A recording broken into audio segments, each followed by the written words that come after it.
Salut chers amis en Jésus-Christ, bienvenue à notre méditation pour mardi de la 4e semaine du Carême. Nous méditons autour du thème Jésus, le nouveau sabbat et le nouveau temple. La première lecture est tirée de la prophétie d'Ézéchiel chapitre 47, du verset 1 à 9 et verset 12. J'ai vu l'eau qui jaillissait du temple. Tous ceux qu'elle touchait furent sauvés. C'est la vision du prophète Ézéchiel. L'eau qui jaillissait du temple et toutes les personnes, toutes les sources qui ont des contacts avec cette eau ont été transformées et une nouvelle vie a été accordée à ces choses-là. Et dans l'évangile, tiré de l'évangile selon Saint Jean, chapitre 5, du verset 1 à 16, qui relate la guérison d'un homme malade à côté de la piscine de Bézata, qui était là depuis 38 ans. Jésus l'a guéri le jour de sabbat. Et qu'est-ce que nous allons apprendre? Vous voyez, l'évangile de Saint Jean, la semaine passée, le dimanche précisément, nous avons lu la guérison de l'aveugle-né au 9e chapitre et c'est le jour de sabbat. Et tout ce que Jésus fait le jour de sabbat, des fois, on voit que ce ne sont pas les gens, les malades qui s'approchaient de lui. C'est lui qui initiait cet acte de guérison. Comme l'aveugle-né, c'est Jésus qui a commencé. Pour l'homme à la piscine, c'est Jésus aussi qui a initié. Veux-tu être guéri? Je n'ai personne à m'amener lorsque la piscine ou l'eau bouillonne. Et Jésus l'a dit, prends ton brancard, lève-toi et marche. Le jour de sabbat. Je vois que le sabbat de temps en temps devienne un jour de, si vous voulez, des rituels, juste pour remplir le devoir. Les hommes ne sont pas touchés par la présence du sabbat et l'influence du temple. Jésus veut donner une autre dimension au sabbat et au temple, qui est lui-même. Il voulait nous faire comprendre que le sabbat deviendra désormais le jour d'expérience avec Dieu qui restaure. Et le sabbat a été créé pour que les hommes se reposent et ensuite pour que les hommes adorent Dieu. Et Jésus va instaurer l'adoration qui suscite la foi. Parce qu'on voit la main de Dieu le jour de Dieu. Et cela a l'objectif d'augmenter la foi, de susciter la foi.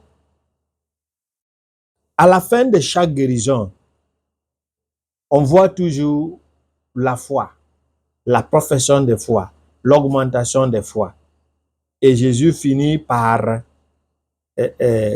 rectifier quelque chose.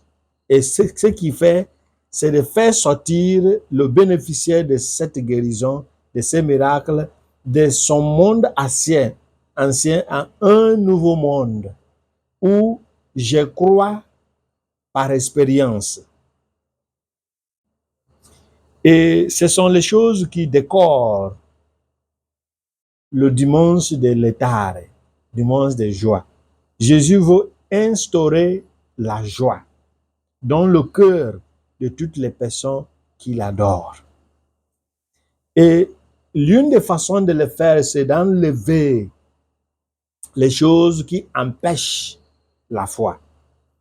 Pour l'aveugle-né, il suivait le rituel de la religion juive, mais ne croyait pas en celui que Dieu présente.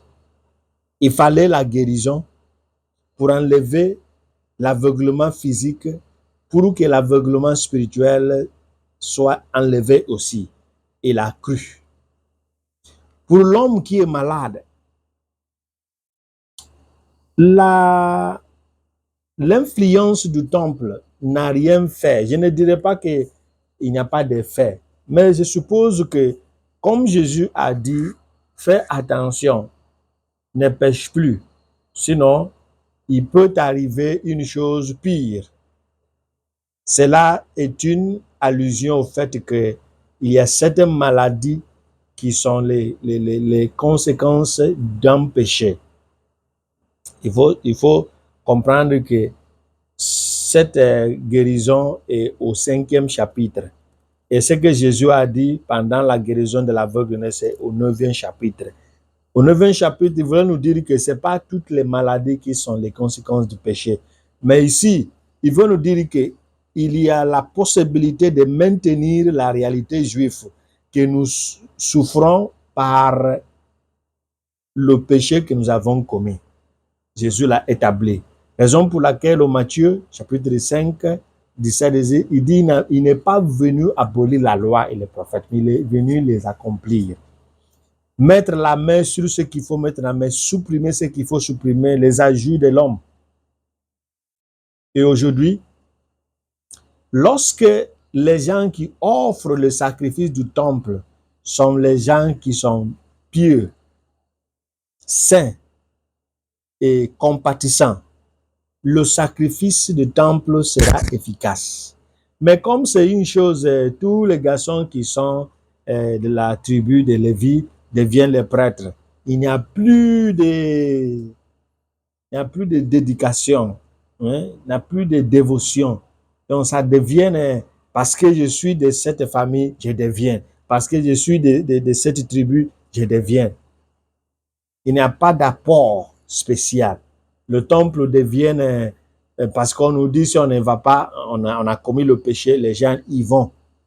Jésus veut vous dire que le sabbat doit être un jour de rencontre. Et lorsqu'on rencontre le Seigneur, on peut ne pas être instruit. Mais une chose est claire, la foi doit être augmentée. Et Jésus est venu en commençant d'enlever tout ce qui constitue des empêchements. Il peut être des maladies, des possessions, pour que l'homme puisse voir que celui qui est le Dieu de sabbat est Dieu de rencontre vraiment. Prions pour l'eau qui jaillit du temple. Le problème n'est pas le temple. Le temple reste toujours.